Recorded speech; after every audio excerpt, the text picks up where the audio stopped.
ಪಾದಗಳಿಗೆ ವಂದಿಸುತ್ತಾ ಏನಿವತ್ತು ಬಹಳ ದೂರದಿಂದ ಅಂದರೆ ಚಿತ್ರದುರ್ಗದಿಂದ ಬಾಗಲಕೋಟೆಯಿಂದ ನಮ್ಮ ಸ್ವಾಮೀಜಿಗಳು ಪ್ರತಿ ಹಳ್ಳಿಗೂ ಪ್ರತಿ ಮನೆಗೂ ತಲುಪಿಸಬೇಕು ನಮ್ಮ ಕಾರ್ಯಕ್ರಮ. ನಮ್ಮ ಬೋವಿ ಜನಾಂಗ ಇಲ್ಲಿಂದ ಡೆಲ್ಲಿವರೆಗೂ ಕೂಗು ಕೇಳಿಸಬೇಕು.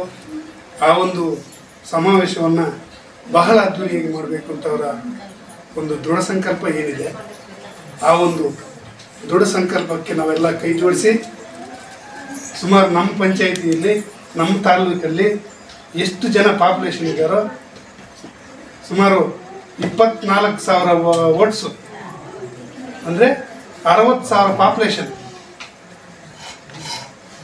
ಈ ಪಾಪ್ಯುಲೇಷನ್ ಎಲ್ಲ ಸೇರಿ ಮನೆಗೂ ತಲುಪಿ ನಾವೆಲ್ಲ ಮುಳಬಾಗಿಲು ತಾಲೂಕಲ್ಲಿ ಅದ್ದೂರಿಯಾಗಿ ಮಾಡಿದ್ದೀವಿ.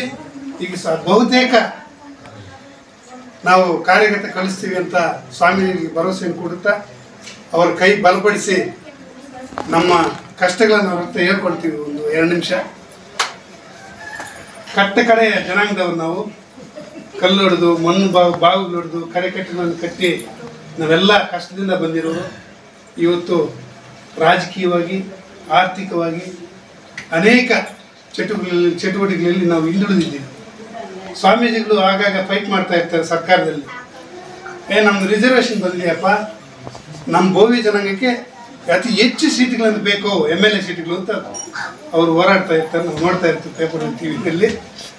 ಅದೇ ರೀತಿ ಗೌರ್ಮೆಂಟ್ ಫಾರ್ಮೇಷನ್ ಆಗಬೇಕಾದ್ರೆ ಲಾಸ್ಟ್ ಟೈಮು ಯಡಿಯೂರಪ್ಪ CM ಆದಾಗ 2008ರಲ್ಲಿ 6 ಜನ ಮಂತ್ರಿಗಳಾಗಿದ್ದರು. ಅದು ಸ್ವಾಮೀಜಿಯವರ ಒಂದು ಕೃಪಾ ಕಟಾಕ್ಷ. ಈಗಲೂ ಸಹ ಸಿದ್ದರಾಮಯ್ಯನ ಪಕ್ಕದಲ್ಲಿ ಕೂರಿಸ್ಕೊಂಡು ಟೇಬಲ್ ಗುದ್ದಿ ಒತ್ತಿ ಹೇಳ್ತಾರೆ, ನಮ್ಮವ್ರ ಜನಾಂಗ, ನಮ್ಮ ಜನಾಂಗ ಬಹಳ ಹಿಂದುಳಿದ ವರ್ಗದವರು, ಅವ್ರಿಗೆ ಸ್ವಲ್ಪ ನೀವು ಪ್ರೋತ್ಸಾಹ ಕೊಡಬೇಕು, ಯಾವುದೇ ರೀತಿಯಲ್ಲಿ ಸಹ ಸಹಾಯ ಮಾಡಬೇಕು, ನಮ್ಮ ಮೀಸಲಾತಿ ನಮ್ಗೆ ಕೊಡಿ ಅಂತ ಯಾರಾದರೂ ಜಗಳ ಆಡುವ ಮನುಷ್ಯ ಅಂದರೆ ನಮ್ಮ ಸ್ವಾಮೀಜಿಗಳೊಬ್ಬರೇ. ಅದು ನಾವು ಈ ಗಡಿ ಭಾಗದಲ್ಲಿದ್ದರೂ ಸಹ ಸ್ವಾಮೀಜಿಗಳ ಒಂದು ಇದನ್ನು ಪ್ರತಿಭೆಯನ್ನು ನಾವು ನೋಡ್ತಾ ಇರ್ತೀವಿ. ಅವರು ಯಾವ ಥರ ಸರ್ಕಾರಕ್ಕೆ ಮನವಿ ಮಾಡ್ತಾರೆ, ಯಾವ ಥರ ಅವರು ನಮ್ಮ ಜನಾಂಗಕ್ಕೋಸ್ಕರ ಹೊಡೆದಾಡಿ ಇನ್ನೊಂದು ಮೀಸಲಾತಿ ಕಳಿಸ್ಬೇಕು, ಸದಾಶಿವ ಆಯೋಗ ತೆಗೆದುಬಿಡ್ತಾ ಇದ್ರು. ಆ ಒಂದು ಕಷ್ಟ ಕಾಲದಲ್ಲಿ ಪಾಪ ಅವರು ಟೇಬಲ್ ಗುದ್ದಿ ನಮ್ಮ ಪರ ನಿಂತಿದ್ದಾರೆ. ಇವತ್ತು ಅವ್ರು ನಾವೆಲ್ಲ ಸಹಕಾರ ನೀಡಬೇಕು.